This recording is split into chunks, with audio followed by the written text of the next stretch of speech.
members of the committee. I'm Police Chief Superintendent Mao Araplasca, the Regional Director of PNP Calabarzon. Good morning, sirs. I'm Police Chief Superintendent Eric Reyes. I'm from the Directorate for Investigation and Detective Management. Good morning, sirs. I'm Police Chief Superintendent Wilvin Mayor from the Directorate for Operations. Good morning, sirs. I am Police Chief Superintendent Carlito Feliciano, the VRDA of PRO6. Good morning, sirs. Police Chief Superintendent Corpus, Regional Director, Central Resort. Morning, sir. I'm Police Senior Superintendent Ravi Pangasinan, Provincial Police Officer. Good morning, sir. I'm Police Senior Superintendent Romeo Encarama. Junior, the Provincial Director of Bulacan. Good morning, sirs. I'm Police Senior Superintendent Cecilio Ison Jr., Provincial Director of Lagunas, PPO, sir. Good morning, sirs. I am Police Senior Superintendent Jerry F. Diaris, the Provincial Director of Camarines Sur Police Provincial Office. Everybody has been recognized. Ito na yung rules of the game. Very gently, yung admonition. We are here to amend the charter. This inquiry, parang inquiry na rin or investigation, is in aid of legislation. And we must always bear that in mind. Kung meron kayong mga pips dyan o meron kayong gustong sabihin, do it in such a way na magkakaintindihan tayo, hindi yung lalo tayo magkakalabuan. It's just a gentle reminder.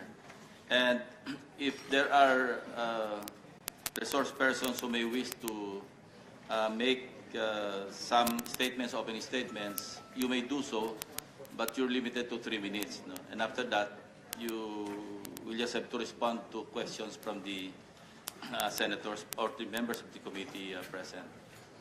And also, with the permission of my colleagues, may I allow Congressman Villapuerto to also propound his questions, because anyway, he's also a member of the lower house. He's a legislator like us. So, with your permission, sirs, may I allow him to also propound the questions sa mga resource persons. So, with that, would you like to kick off? Sige.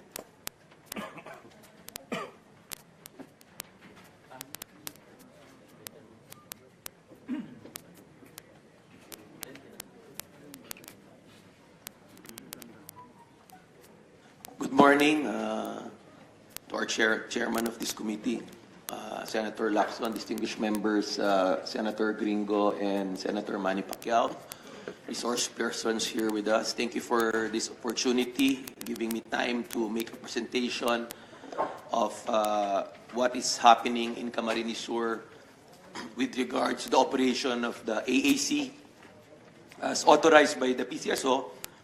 I will tackle basically 4 issues on the agenda. A background, various infractions of the STL-IRR, conclusion and proposals. On just as a backgrounder, on February 22, 2017, Even Chance and PCSO entered into an agency agreement for small town lottery in the province of Camarines Sur. Even Chance undertook to, among others, faithfully and strictly comply with its duties and obligations as provided for in the STL-IRR and other rules and regulations that may be issued by the PCSO. However, Even Chance, as an AAC, has been committing gross violations of the duties and obligations outlined in the STL-IRR. As early as July, the Sangguniang Panlalawigan of Camarines Sur has passed a resolution imploring PCSO to cancel and revoke the franchise of Even Chance due to various IRR violations. On August 2, Mr. Chair, numerous infractions of Even Chance was raised during the 2018 pre-budget committee hearing of PCSO. On November 8, the PCSO, through its general manager, received a letter from my office highlighting all the violations of the current AACs and to stop immediately the illegal operations of Even Chance. No response was received. So on December 7, I wrote a follow-up letter, and no response was made. On December 11, a hearing was conducted by the House Committee on Games and Amusements regarding the alleged irregularities and abuses of Even Chance, and urged the PCSO to swiftly act on violations of the IRR and various pertinent laws. We received a letter on December 19 from PCSO GM Balutan saying that they are conducting an ongoing investigation. To date, Mr. Chair, Even Chance is still operating illegally in Camarines Sur. And despite the overwhelming preponderance of evidence against it, which I will present later, PCSO responded by they are still investigating the matter. The basic infractions as outlined in the IRR basically is, number one, Even Chance is accepting bets from minors who are evidently below 18 years of age. Can I play may you permit me to play a video of a minor betting?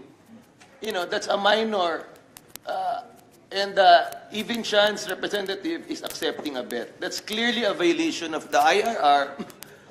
And next slide, please. This was committed not only once, twice, but hundreds of times in the town of Pasacao. If you can see, that boy in shorts is betting, and the Even Chance representative is accepting. Next slide, please. Another minor betting. Mr. Chair, if you will note, in an umbrella in a street, which is not allowed, because as per the IRR, not only minors are allowed to bet, there are Even Chance, as an AAC, is only allowed to accept bets in authorized stations, not ambulant mobile places. Next, please. This was all presented to PCSO as early as November. We had a hearing on December 11. They say they were investigating, but no response. December 19, we took the initiative again. December 19, and up to this date, they are still accepting bets from minors. Can you imagine, no? Tapos nasa kali po, na malinaw naman pong bawal yan. So this is further supported, Mr. Chair, by sworn statements of residents, their parents, highlighting the date, time, place of where these bets were being placed and where the violations took place. As you can see, Mr. Chair, these are various affidavits. We took it upon ourselves to give already the evidence, because while PCSO is saying they're investigating, malinaw na po, may affidavit, may picture, fully documented. So, this is a clear violation of the IRR na sabi po, only the STL games and other PCSO lottery products as may be mandated or authorized only to individuals 18 years old and above. No bets must be accepted from minors personally or by other persons on their behalf. So without a doubt, the affidavits, photographs, and videos clearly and evidently show that Even Chance is selling tickets and taking bets from minors in violation of Section 18D of the STL IRR. Additionally, the Philippines is a state party to the United Nations Convention on the Rights of the Child. As such, our government is supposed to enforce its commitment in protecting our children from harmful influence with every undertaking possible. Even Chance is clearly not only in violation of STL IRR, but also our national and international laws. Second violations. Even Chance are collecting bets outside stations, substations. The following piece of evidence show that Even Chance supposed sales representatives are collecting bets outside the premises of its STL station and substation. As you can see in the photo again, this woman is taking bets outside of an authorized substation. Next slide. Another proof that they're taking bets in the streets, which is not allowed. Next, please.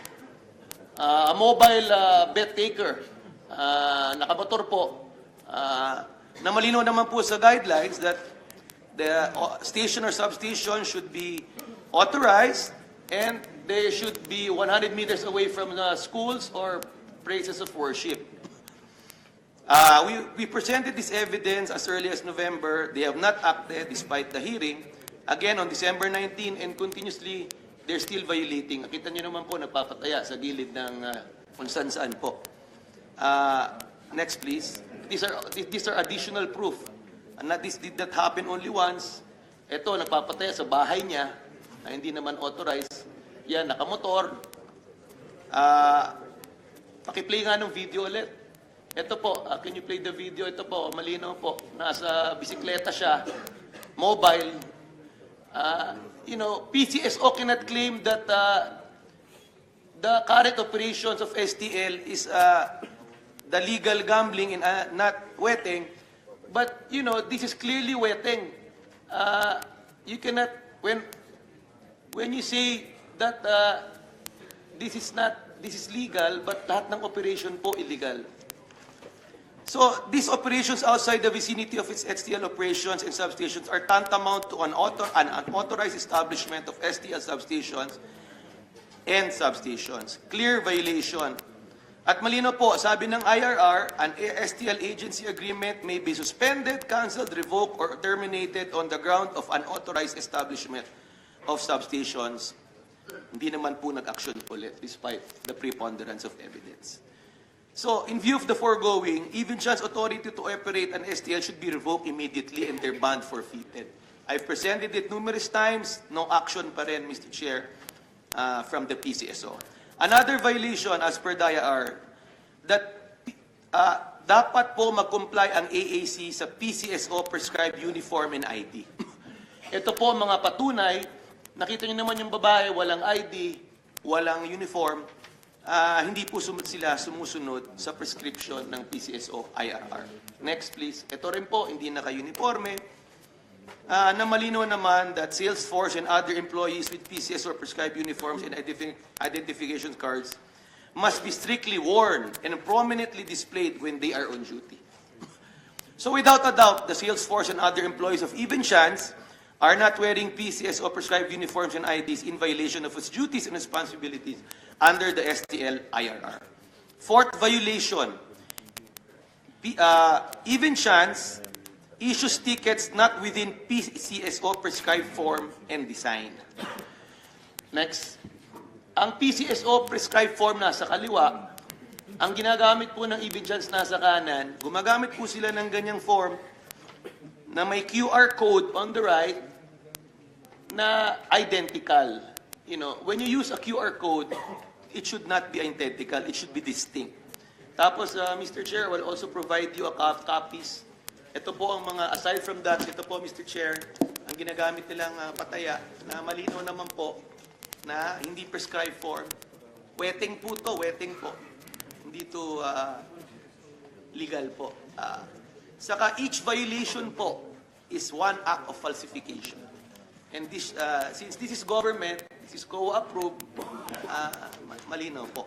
At nung nag-hearing po kami sa Congress, ang sagot po ng PCSO, nagulat po kami, dinipdepensahan nila, sabi po nila, baka hindi naman taga-Even Chance yan. So, if we took it upon ourselves, malinaw po, ayan po, nagpataya, may ID, yun yung illegal na form. So, malinaw na po, kami na po, we're doing the job. Sabi nila kasi, hindi raw, baka illegal raw, cookies. Malinaw po yan, may ID, next please. Yung may ID nagpataya, may pangalan, we will provide this committee the time, date, place of when it happened. And dyan rin po. So, ito na po yun. You cannot deny the fact that Even Chance employees are the one issuing illegal tickets. So again, malinaw po ang violation. Section 22 of the STL IRR provides that AAC shall use official tickets receipts either printed by the PCSO or AAC in accordance with the prescribed form and design of PCSO. Even Chance has been committing the crime of falsification for each instance of using the non-prescribed form which the Commission on Audit approved. Number 5, fifth violation. Even Chance, as the AAC of the PCSO, fails to remit the agreed PMRR. On February 22, 2017, PCSO entered into an agency agreement with Even Chance showing an agreed PMRR of 124,413,525 per month. Based on the record submitted to us in the Committee on Games in Congress, first month remittance ng Even Chance, instead of remitting 124 million as per agreement, ang niremit lang po nila, Mr. Chairman, is 154,000. So from March to October po, may shortfall, ang dapat na remit po ng even chance is 995,308,200 million pesos. Ang na-remit pa lang ng even chance is 101,738,444 or a shortfall of 893,569,756 million as of October only. If you will compute siguro as of December, may 1 billion na po na defraud sa gobyerno. At nakalagay po sa IRR nila that the branch office should remit within 5 days to the PCSO if they have not remitted on time, as per commitment. Within 5 days, nakalagay po doon. Ano po, mag-iisang taon na po. Walang aksyon. And nakakalungkot, yung Pangasinan AAC po was revoked due to non-remittance of PMRR. And yet ang Camarines Sur AAC nila, malinaw naman na hindi nakaka-remit, yung records galing sa inyo, hindi pa rin yung nire-revoke at yung bond hindi fino-forfeit. Nakalagay po, the cash bond shall be forfeited in the event that it is duly established that the AAC is in default of its obligation under its authority.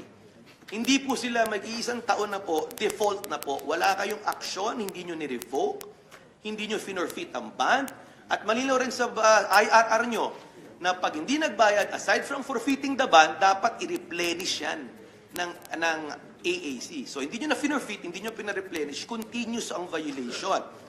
At nakakatawa po na ang agreed PMRR po is 124 million, but PCSO unilaterally, on their own decision, in violation of the agreement, lowered the PMRR, Mr. Chair. Based on the last hearing, ang sabi nila, hindi na raw 124 million ng PMRR. Sila na po nagdesisyon na 61 million na lang raw. Despite I have assigned the certification that it's 124. But let's say that in-adjust nila yung PMRR. Let's say it's allowed, although it's not allowed. The government was still defrauded the amount of 393 million from March to October alone. So, and the PCSO board cannot unilaterally lower the amount of the PMRR. Because Section 16 says, pag provisionary test run lang, ang sabi, non-negotiability of the PMRR. Hindi kayo allowed na magbaba ng PMR dahil based on the rules you've set, it's non-negotiable. But in the budget, in the hearing conducted in the House Committee on Games, you were under oath, on record, you said that since probationary, you're allowed to lower it. So, you're violating all your own rules. So, then, 6th violation po. It does not remit charges due to the government. May breakdown yan. Ang mga dues na dapat ma-remit sa munisipyo, sa probinsya. I will provide this committee certifications issued by the various treasurers of various municipalities. Nandiyan ba ho ba? Ito po, mga certification from various treasurer na hindi nila ng PCSO nag-remit ng what is due them. So again, in violation of their own IRR. Sa probinsya rin ng Camarines Sur, hindi rin sila nagre-remit. Ang sabi po nila dun sa hearing sa Congress, under oath na nag-remit sila, may certification po sa amin na hindi sila totally nag-remit. Then number 7 po, operations of even chance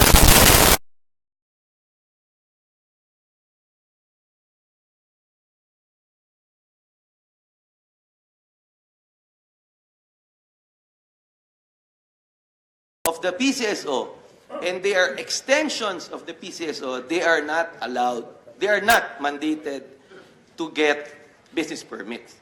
And the basis for that is meron o silang Supreme Court decision na pinag-aralan po ng abogado namin, wala naman pong Supreme Court decision saying that they are exempted. They are quoting the case, Basco versus PAGCOR, nang sabi ng Supreme Court noon, exempted ang PAGCOR from local taxes and permits, pero malino po, sa charter nakalagay po yun ng PAGCOR. Doon sa RA 1169 and 1869. Pero sa PCSO Charter, yung Republic Act 1169, wala naman pong provision saying that they are exempt from taxes. And yet they insist on saying that they are not allowed. They are not, the AACs are not allowed. They're not required to get. So malinaw po. And Mr. Chair, I would like to also give you the draft executive order from the Office of the President saying that AACs should comply with business permits.